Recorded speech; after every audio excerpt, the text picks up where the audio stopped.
And welcome back to the Constitutionalist Podcast. I'm your host, Chad White. And if you didn't know, this is the only podcast for the website, cpluscomedy.com. It's the premiere show. I don't know anymore. I don't know. This is so stupid. If you saw me futzing with the computer during the theme song for some reason, it's because Audition is still being a little butthead to me. So here we go. Here's that stupid thing. I don't understand. I don't understand any of this. I mean, it's rainy outside. I'm cold because there's no heat. Well, there is heat in this apartment. We're just not paying for it right now. We're not putting it on to pay for it. It's very strange. And now Audition's having issues with me.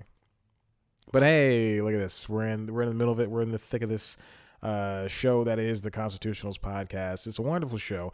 If you haven't heard the show before, it's just an audio diary, essentially, where I sit down in front of this microphone and I talk to 1 to 2 cameras. Sometimes cameras don't work. Sometimes I'm wearing nice clothes. Sometimes I'm not. Today I'm wearing nice clothes. If you're not listening to this, if you're only listening to the show, if you're not watching it, you should know that I'm wearing one of my trademark cardigans and a shirt and tie with some dress pants and a pair of boots. Good pair of boots and some red socks. Older dark burgundy. Just really painting the scene for you today. Just got done recording the application. I will admit these last 2 days, I have really come down with something where I cannot think of an idea for the application. I can think of ideas for anything else right now, but for the application podcast, which is a podcast that I'm using to promote myself to WABE, Atlanta's NPR station, it is not going down. Just got a message on my watch. I'm not checking the time already. So yeah, I've had trouble coming up with ideas. Usually, so that show is a theme show. I'm not going to limit on that show too much right now because I've already talked about it 1,000 times for this show, on this show. But I usually come up with a theme for each episode, and like I'll go to the future and pretend I've been working producing podcasts for them for a year, or I'll be a different person from a different from New York, and I'll just talk about being that, anyway, it's very stupid. It's so dumb. And I love doing the show no matter what, even if I just sighed really heavily up there. Hey, listen, earlier this week, a couple days ago, Stan Lee passed away. Man was 95 years old, so I'm not as affected by it. He's been around forever, created comics, I think his wife might still be alive. But he's been in the news all year not because of Marvel stuff, but because he has blamed his agent for stealing money or something like that. So there's that. I'm not going to have some type of a farewell tribute to him. He was 95 years old. That's an insane age for anybody to live to. 95 years old. That is amazing. That's a great life. But he died on Wednesday, I believe. We found out on Wednesday. And I found out right before I was recording the application. So I did an extensive voice. I think I did his voice. It was really great. Here's my Stan Lee impression right now. In my Stan Lee impersonation. Hey, it's me, Stan Lee, Excelsior, Spider-Man, the Hulk. That's my Stan Lee impression. I hope it was as good as it sounded in these headphones, because it sounded perfect. Twice in two days, it sounded perfect. So there you go. I hope you know that I do respect him and what he did. I'm not going to limit on it because he was 95 years old. And then one of my biggest issues with this whole culture right now is everybody's so focused on these superhero movies. And I saw a bunch of articles yesterday. Believe you me, I saw these articles yesterday that really pissed me off. That said, Stan Lee's not even been dead for 24 hours. Don't worry, Stan Lee has recorded all the cameos for future Marvel movies. And I just thought, who gives a crap? Replace the C word with the S word, and you understand what I'm saying. Who cares? Who cares? Let this man be dead for 24 hours. Don't worry, he's recorded Marvel's Infinity Peoples. Oh my gosh. Batman vs. Superman was playing this morning at the gym in the cinema cardio room, and I thought, what a fantastic film. I gotta get moving so I can talk about these other things that are in the docket. So, also this week, I believe it's Lionsgate who was doing this movie. They released, oh no, I'm sorry, it's Warner Brothers. They released a trailer for their Detective Pikachu movie. So Detective Pikachu is a movie. It's a Pokemon movie, but it's live action. And it has a decent cast, save for one person who I think is miscast in his role as Pikachu, Ryan Reynolds. But it's a live action take on the video game Detective Pikachu, the same name, where a kid teams up with Pikachu, who's wearing a detective's hat, and they solve crimes, essentially. The movie has Justice Smith in it, who I believe is from the Get Down TV show. I should really look this up. But I did just throw shade to Ryan Reynolds. I do believe he is miscast as Pikachu. Now, the people, when the movie was announced that was being made, I think a year and a half ago, people were saying that they wanted Danny DeVito. Yeah, that'd be funny. That'd be great to see Danny DeVito in his role. I think that Warner should have leaned a little bit more towards that area. It didn't have to be Danny DeVito, but it definitely could be somebody in along the same vein. They got Ryan Reynolds, and seeing Pikachu talk with some Canadian white dude's voice. No offense to him, and I don't mean to bring race into it, but saying this, like, imagine a Pikachu saying that. Imagine a Pikachu saying that. Here's another part of the trailer. Did you just talk? This Justice. Whoa. Did you just understand me? Oh my God, you can understand me. I don't like that. I don't like that at all. I don't like that at all. Because this is a cute thing. I think you should either go turn way into the skid and make it just this grotesque voice. Get Stan Lee to voice Pikachu. Hey, it's me, Pikachu. My Stan Lee got way worse. But have the Pikachu have this gruff voice. Because that's funnier. Justice Smith is in it. And Catherine Newton. Ken Watanabe, who's a very good actor. Who should just have his own movie. But he's a character actor, so that's fine too. Suki Waterhouse, Bill Nye, Chris Gere. Chris Gere? Really? Rita Ora? Oh my God. This is a grab bag of names. But it's coming out sometime next year, in the summer of next year. May 10th. Oh my God. Is it going up against... No. Avengers was moved to April, I believe, earlier, like last week, something like that. It was moved to April. This is going to be great. This is going to be really interesting. And it is the first Warner Brothers Pokemon movie since Pokemon 3 in 2001. And that was the last one, I believe, that was released to theaters. I think Pokemon Forever, that's what it was called, that had Celebi. I believe it had Celebi in it. I'm not even going to double check because I am so sure about this. I am single, so please help me out here. But yeah, so this is gonna be great. Rob Letterman directed. Let's see what he's directed before. And Nicole Perlman and Rob Letterman wrote the movie. I think it's always good when the writer is also the director. He did Monsters vs. Aliens. Good for him. I like that movie. Goosebumps 2015 he directed. Captain Underpants, the first epic movie. He was an EP for, so that's cool. Shark Tale. All right, well, there you go. Nicole Perlman. Let's see what she's got. Thor, consultant. Okay. Guardians of the Galaxy, she wrote the original draft. Okay. First Man, uncredited. Ooh, okay, good for her. Captain Marvel. Oh wow, Jesus, original draft, post production. Girl, okay. All right, that's cool. All right, I trust these people. I do. I can't wait for this movie to come out. I will try to take out the back of my head that Ryan Reynolds is starring in it. I don't think I like him. I used to. I don't think I do anymore. Oh, also, a quick thing that just happened right before I recorded the application about half an hour ago. Two Dope Queens is ending. Two Dope Queens is a great podcast hosted by and live show hosted by Jessica Williams and Phoebe Robinson. I just had to check and see if I had a text. Very important to see if I had a text. Hosted by Jessica Williams and Phoebe Robinson. It was a show that focused mainly on LGBT and people of color stand-up comedy performances, and they also interviewed famous people like John Hamm. The last episode, and why it's the last episode that uploaded today, surprisingly, is like a surprise. Like they're not even in season; they're usually in seasons. Was Michelle Obama. It's very sad that this show is ending.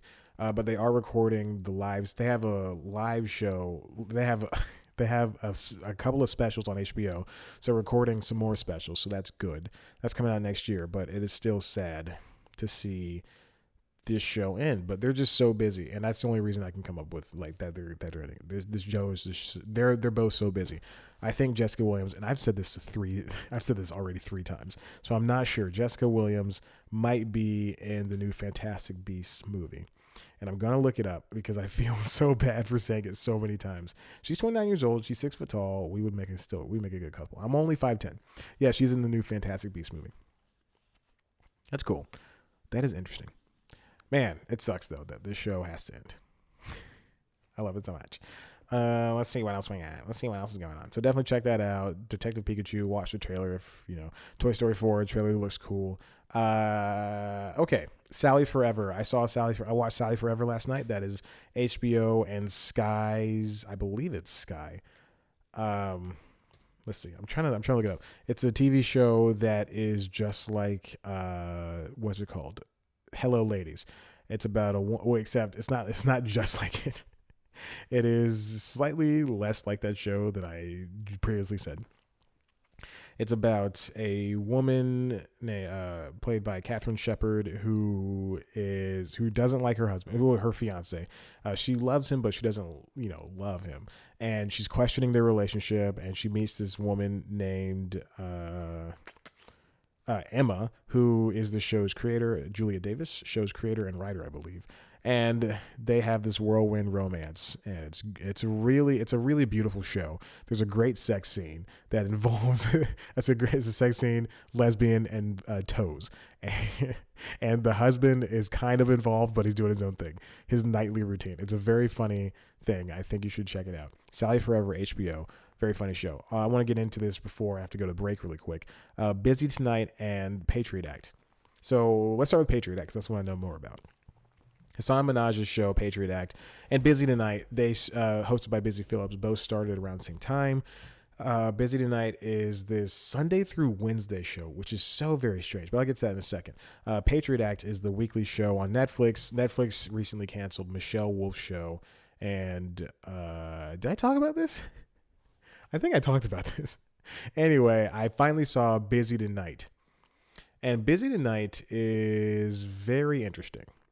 I didn't watch a lot of Chelsea Lately. I don't even think I watched enough to really gauge what it was. But Chelsea Lately was this show that it was a panel, and it was Chelsea, and it was like 3, 4, I don't know how many other people sitting around a table and talking and making the audience laugh and stuff. Busy Tonight feels kind of like that. Except, and I know Pop Culture Happy Hour said this exact same thing. The show is better. She has her writers sitting up front, and they're all drinking their drinks and stuff. I think, and Busy is on stage talking to the audience. Audience laughs, blah blah blah. And there's also, she also interviews famous guests. Like the only episode that's up on YouTube is Jennifer Garner, so you can watch that and see what I'm talking about. So, but Jennifer Garner comes out, and she'll sit down with Busy after Busy does like a 7-minute monologue that I think lasts too long and needs to be punched up. No offense to her, no offense to her writing staff. There needs to be a little bit more touch up, because there's a lot of first episodes of late night shows that last, and this is what I'm getting at. This show's a late night show. HASAN Minhaj's late night show, but there's a lot of late night shows that did get laughs the first episode. Jimmy Fallon's first tenure on late night, I believe, was a decent episode. His first tenure on Tonight Show was really funny because it had all these, and it was also entertaining because it had all these celebrities come out, especially that first week. Seth Meyers' was good. Colbert's was, I don't know. Last week Tonight, John Oliver's was great. Trevor Noah's Daily Show was all right. Larry Wilmore's Nightly Show was all right. Sam B's Full Frontal was great. That's why I keep going back to it. So we have all these people that come out. Busy Tonight seems a little bit, it's tight, but it's also still filled with that nervous energy, and it needs time to really find its voice. And that's what they're saying on Pop Culture Happy Hour. I think that's what Glenn Weldon said. So it does need its time to really find its voice. I will, obviously the show, should let the show continue until the summer and definitely see what it looks like. Give it a year. I mean, don't kill a show. But it's very strange that the show airs from Sunday to Wednesday, which bothers me. Go Monday to Thursday. It's better that way. It's easier that way. Sunday to Wednesday is such an odd schedule for any TV show. I understand Sunday, but I don't understand Sunday to Wednesday. I understand Sunday episodes. I understand a Wednesday episode. I understand, hell, even a Thursday episode.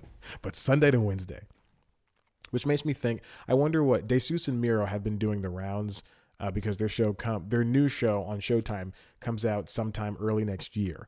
And so I can only assume that once the ball starts rolling on that'll be early January. They'll start producing that show very easily, and that's going to be weekly. So I wonder where. And Showtime doesn't really know how to air TV shows. No, Stars doesn't. Showtime, I don't know when they would put that on, because it's not going to be Sunday.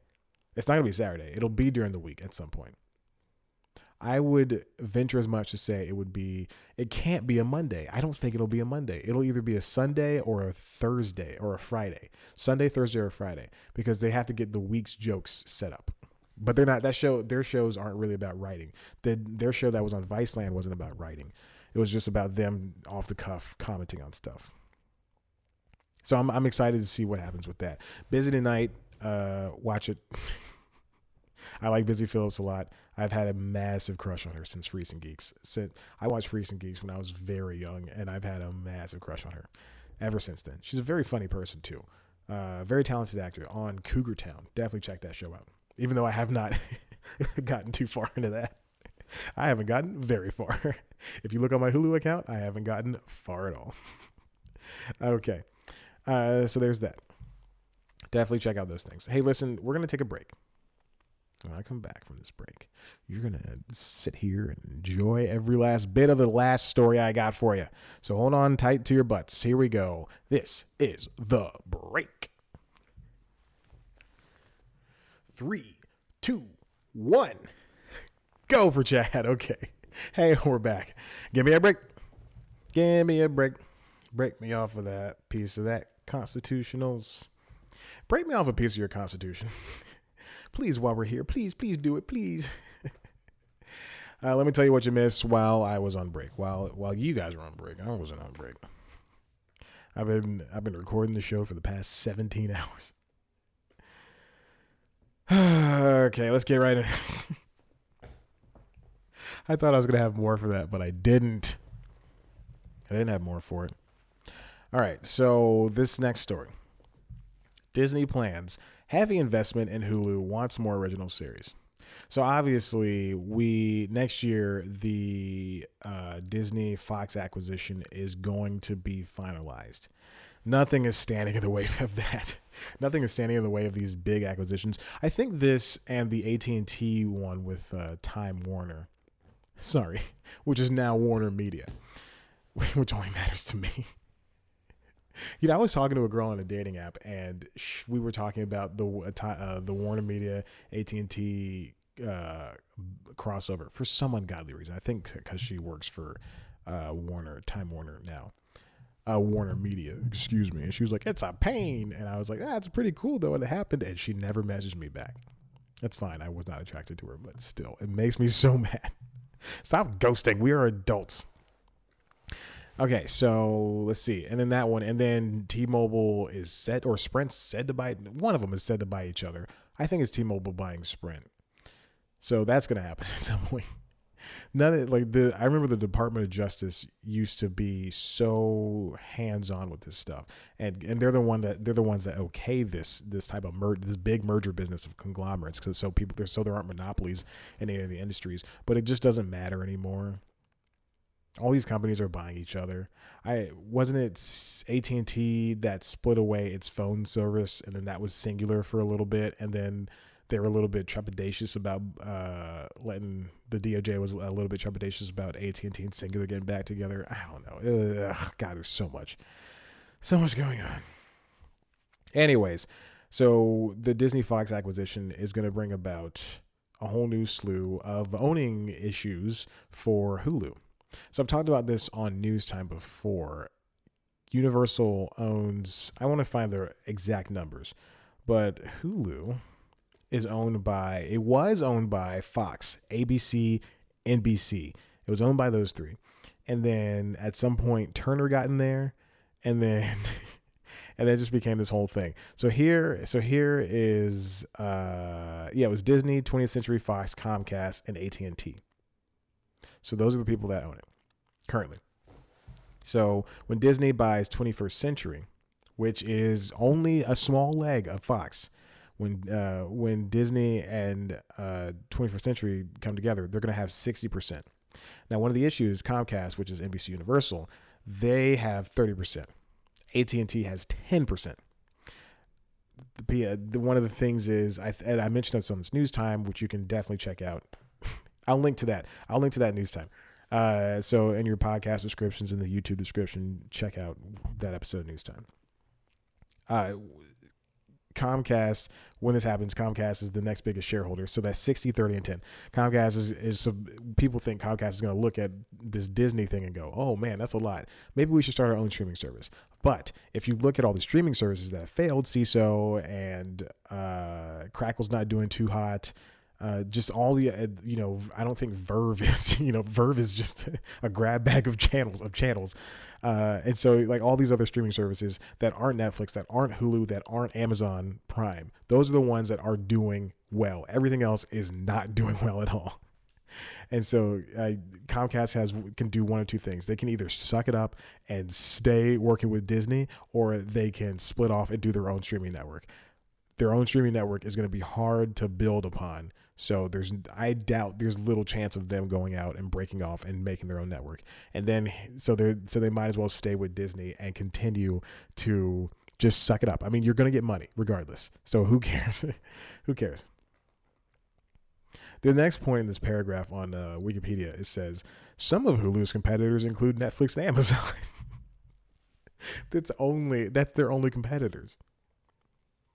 I remember Yahoo had Yahoo Screen, and the show that they had on there, they had a space show, and then they had season 6 of Community, and that's the only reason I had a Yahoo account, was to watch this. I didn't think you had that account, but to watch Yahoo Screen for Community, and that season of Community was so. The last, I would say, seasons 1 through 3 were funny. 4 was all right. 5 and 6 were so bad to me, but I had to finish that show. I had to finish Community. It is, oh my gosh. And now I have 4 seasons on DVD, and I never watched them. Also because I don't like Dan Harmon anymore, pretty much. Anyway, so here we go. Let's dig right into the deep bones of this article. So Hulu's future was brought into question with this Disney Fox merger, because Disney is of course making Disney Plus, which has been named last week or earlier this week, Disney Plus, which obviously is the easiest name you go with. ESPN Plus, Disney Plus, which is all their stuff streaming. Most of their stuff streaming. Yeah, I don't think it's going to be everything. Most of their shows and movies, and then also brand new shows and brand new movies made just for the service. They're taking everything off of Netflix. Who cares? And they said it's going to be priced competitively. So it's going to be cheap. It's going to be supplementary to what you have on Netflix, to what you have on Hulu, what you have on Amazon. And I mean, ESPN Plus is $5, which is a good deal for, I look at their stuff periodically, and they have a lot of stuff on there. It's interesting. But I'm just not going to pay for that. I didn't want to come out here and trash ESPN Plus, because I do think it's a great idea. A good idea. I would say great. What Disney Plus is going to offer is these new shows, movies, and then the old stuff is going to be interesting. I think I would say it would be priced around $8, $5 to $8, because Disney stuff is high tier. I mean, ESPN stuff, you can just get cable and watch ESPN stuff. There's Disney movies that are in the vault that you can't get right now. I can only assume. I remember that Disney Vault was so special, and they would have these commercials that would air and say, for the next, they didn't even give a timeline. For a limited time only, you can get Lady and the Tramp coming out of the vault, very special edition, the Diamond Edition, and it's on DVD. And there's, Daddy's getting a phone call. I'm not gonna answer that. It's an 818 number. That's very strange. Who in California? They're trying to escape them wildfires, trying to get away from me. Okay. So anyway, but yeah, it's the Disney Vault. So this is, I assume it can only be stuff from Disney Vault. If they don't have Bonkers, Bonkers is not a good show. It was on Toon Disney. It's a very strange show. It's about a bobcat who's a cop in a toon world with a human. It's so weird, so stupid. If they don't have Bonkers, if they don't have Disney's Doug, because Doug moved from Nickelodeon to Disney. If they don't have it, I'm waiting for this person to leave a voicemail. So this is what Bob Iger said. He's a Disney CEO, said about Hulu. Given the success of Hulu so far in terms of subscriber growth and relative brand strength and other things too, like demographics, we think there's an opportunity to increase investment in Hulu, notably on the programming side. And I think that's just them saying that if they dismantle Hulu, then that would give Netflix pretty much everything they need. And I was talking about this earlier. I think I mentioned this on the Application podcast. I wonder what it would look like if, see, Hulu has live TV, and that's what is, obviously they don't have the millions of subscribers. I think they only have like 800. I think they have less than 1 million subscribers. Don't quote me on that for live TV. But I do believe that is it's not what's keeping them afloat. Obviously, it's the stuff that they have, the acquisitions that they've gotten. But I think that, and the broadcasting stuff as well, obviously.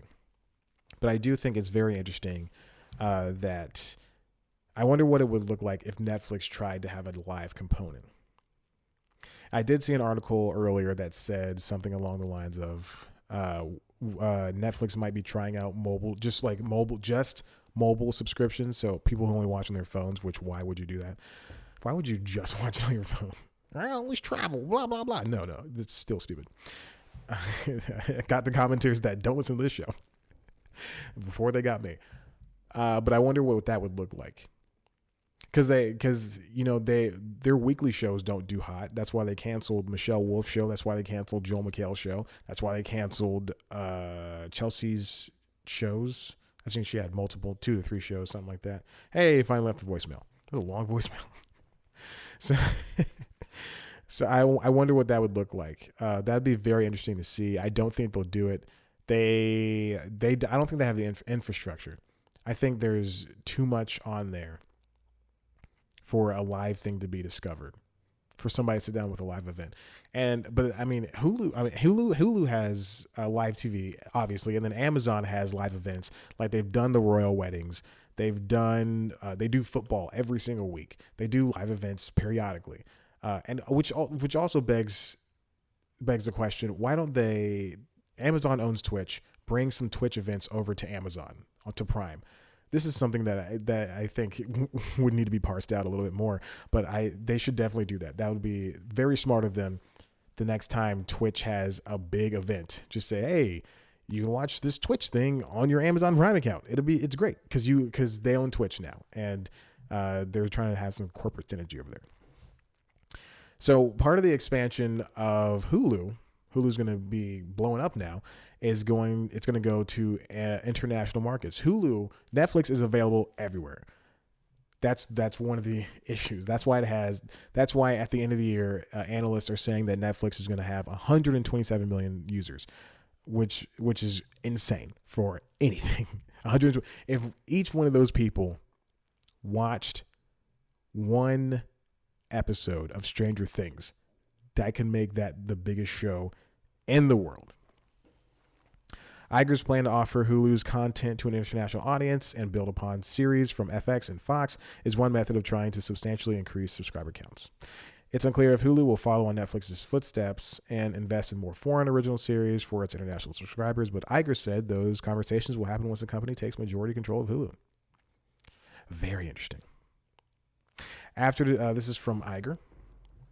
After the deal closes and after we have the 60% ownership, that sounds so ominous. We will meet with the Hulu management team and the board and discuss what the opportunities are in terms of both global growth and investing more in content. But that's something we have to do after the deal closes.